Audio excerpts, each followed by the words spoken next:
Tahun 2023 mendatang, Wusu Sumatera Selatan mengajukan diri sebagai tuan rumah Kejurnas Wusu. Pengprov Wusu Sumsel sudah menyampaikan keinginannya secara resmi ke pengurus pusat Wusu.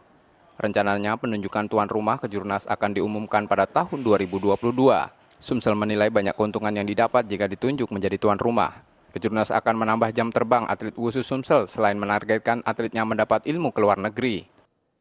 Kalau Kejurnas di Sumatera Selatan, atlet kita ini kan perlu mental dan fisik yang kuat.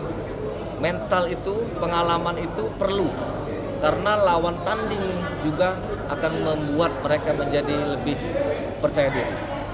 Untuk itu, kalau Kejurnas di Sumatera Selatan, kami mengharapkan dari Pemprov, atlet kita yang siap tarung tersebut akan sekolah di Cina. Nah, itu sasaran kita.